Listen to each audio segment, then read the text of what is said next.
गुरु प्यारी सात संगत जी, राधा स्वामी जी। गुरु प्यारी सात संगत जी, आज हम आपको जो साखी सुनाने जा रहे हैं वह इस प्रकार है। एक अमीर आदमी था। उस अमीर आदमी ने एक दिन अपनी दुकान के बाहर बैठे एक भिखारी को देखा। उसे उस भिखारी पर दया आ गई। उसने उसे अपने बिजनेस में पार्टनर बना लिया और कहा कि मैं तुझे यह सामने वाली दुकान देता हूँ, तुम उसमें बैठकर काम करो। मुझे मुनाफे का केवल 10% चाहिए, बाकी 90% तुम्हारा, ताकि तुम तरक्की कर सको। भिखारी ने काम शुरू कर दिया। जल्द ही उसकी बिक्री काफ़ी बढ़ गई। पर जब मुनाफा बांटने का समय आया तो उस भिखारी के मन में लालच आ गया कि दिन रात मेहनत तो मैं करता हूँ। उस अमीर आदमी ने कोई भी काम नहीं किया सिवाय मुझे अपनी दुकान पर काम का अवसर देने के। मैं उसे यह 10% क्यों दूँ? यह इसका हकदार नहीं है। जब अमीर उस गरीब आदमी से अपना 10% लेने आया तो भिखारी ने मना कर दिया। कहा कि तुम मुनाफे के हकदार नहीं हो, सारी मेहनत मैंने की, मैं तुम्हें 10% क्यों दूँ? वो भले मानस दुकान उसकी, सामान उसका, अब मालिक कौन? संगत जी, ऐसे ही भगवान ने हमें जिंदगी दी है, हाथ पैर दिमाग दिया है, बोलने को जुबान दी, जज्बात दिए। हमें भी याद रखना चाहिए कि दिन के 24 घंटे में से 2.5 घंटे पर भगवान का हक है। इसे खुशी खुशी उस कुल मालिक के नाम सिमरन से अदा करो। और हमें इतना कुछ उसने दिया है, हो सके तो अपनी कमाई का कुछ हिस्सा भी सेवा में अवश्य दें, क्योंकि हमारे पास जो भी है उस कुल मालिक का ही दिया हुआ है।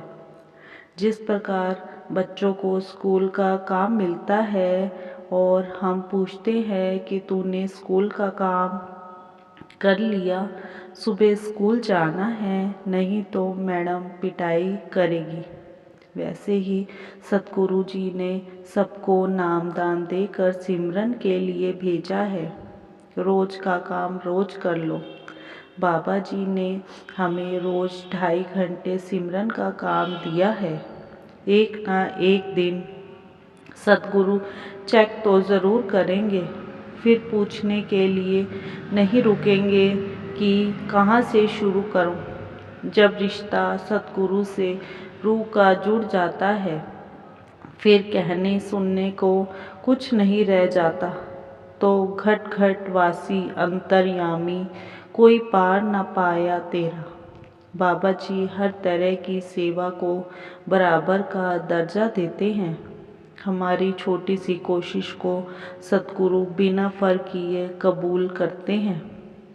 उनके प्रेम में कोई शर्त नहीं है।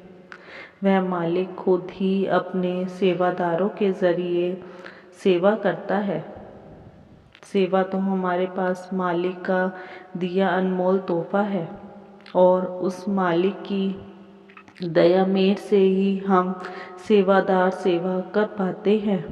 सेवा प्रेम से की गई एक कोशिश है। यह हमारी ज़िंदगी का एक मकसद और मान देती है। समय के साथ साथ हम यह जान जाते हैं कि सेवा किसी भी तरह की पूजा से कम नहीं है। ऐसा नहीं कि किसी की ज़िंदगी में तूफान नहीं होते, बस गुरु परिवार वाले किसी बात से परेशान नहीं होते। जिन्होंने सौंप दी नैया सतगुरु के हाथ में, वह चमत्कारों से हैरान नहीं होते। जिस कुल में कोई सच्चा प्रभु भक्त पैदा हो जाता है, वह उच्च वर्ण का हो या नीच वर्ण का, राजा हो या रंक, उसकी पवन सुगंधी सारे संसार में फैल जाती है।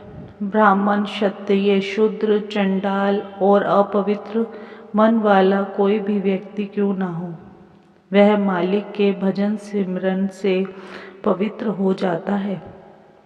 वह आप तो मोक्ष प्राप्त करता ही है, साथ ही साथ अपने दोनों वंशों का भी उद्धार करता है। उस गांव, उस स्थान और उस पवित्र परिवार के सभी लोग धन्य हैं जिनमें जन्म लेने वाला कोई व्यक्ति सभी अन्य संसारिक रसों को त्याग कर प्रभु नाम के रस को पीता है और उस नाम रस में लीन होकर संसार के सभी विषैले दुर्गुणों, काम, क्रोध, लोभ, मोह, अहंकार को भुला देता है। भले ही कोई पंडित हो, शूरवीर या छत्रपति राजा हो, पर भक्त की बराबरी कोई नहीं कर सकता। जैसे कमल का पत्ता सदा जल के समीप होते हुए भी जल से स्वतः अछूता रहता है, वैसे ही भक्त जन संसार में रहते हुए भी संसार से सदा निलंबित रहते हैं। ऐसे भक्तों का जन्म ही संसार में सफल है। एक फकीर का नियम था कि वह जिस गांव में जाता था, रोटी ऐसे व्यक्ति के घर खाता था जिनकी कमाई हक की होती थी। वह पहले पूछताछ कर लेता था। एक दिन ही इत्तेफाक से वह एक जंगल में जा रहा था। वहाँ उसे एक आदमी मिला। फकीर ने उससे पूछा कि पास वाले गांव में क्या कोई हक की कमाई करने वाला व्यक्ति है। उसने कहा कि अमूक साहूकार है। पूछा उसके पास कितना रुपया है। कहने लगा कि 1 लाख के करीब। उसके कितने पुत्र हैं? 4। यह पूछकर वह उस गांव में गया, साहूकार के पास पहुंचा और कहा, लाला जी, रोटी खानी है। साहूकार ने कहा, आओ महात्मा जी, बड़ी खुशी से खाओ। फिर फकीर ने कहा कि केवल 2 बातें आपसे पूछनी हैं। साहूकार ने कहा, हुक्म करो। महात्मा ने पूछा कि आपके पास कितनी रुपया है। साहूकार ने जवाब दिया कि 50,000। फिर पूछा कि तुम्हारे कितने पुत्र हैं। साहूकार ने जवाब दिया कि 1। महात्मा उठकर चल पड़ा, यह सोचते हुए कि साहूकार झूठ बोल रहा है। फकीर उसके घर से जाने लगा। साहूकार को बड़ी हैरानी हुई कि अभी तो आप कह रहे थे कि भोजन करना है। साहूकार ने हाथ जोड़कर अर्ज की कि महात्मा जी नाराज हो गए, चल क्यों पड़े। महात्मा क्रोधित होकर बोला कि मैंने तो तुमको धर्मात्मा समझा था, हक की कमाई वाला समझा था, तू तो झूठ की गठरी निकला। तू बता, मैं तेरे पुत्र ले जाता कि तेरी कमाई बांट लेता। साहूकार ने उत्तर दिया, महात्मा जी, पहले मेरी अर्ज सुन लो। रोटी चाहे खाओ चाहे ना खाओ, मेरा एक बेटा परमार्थ में मेरी मदद करता है। बाकी सब शराबी कबाबी हैं। वे अपना पिछला कर्ज वसूल करने आए हैं और मैंने आज तक 50,000 रुपये ही परमार्थ में लगाया है। बाकी का पता नहीं चोरों ने ले जाना है कि ठगों ने। इसलिए मैंने कहा था कि मेरा एक पुत्र है और 50,000 रुपये हैं। फकीर ने दयालु होकर मुस्कुराते हुए कहा, बेटा माफ़ करना, मुझे अब पता चला कि आपने सच बोला था। मैं बड़ी प्रसन्नता से आपका भोजन स्वीकार करूँगा। मतलब यह है कि जो धन और संबंधी परमार्थ में मदद दे वही असल में अपने हैं, बाकी असली कोई नहीं।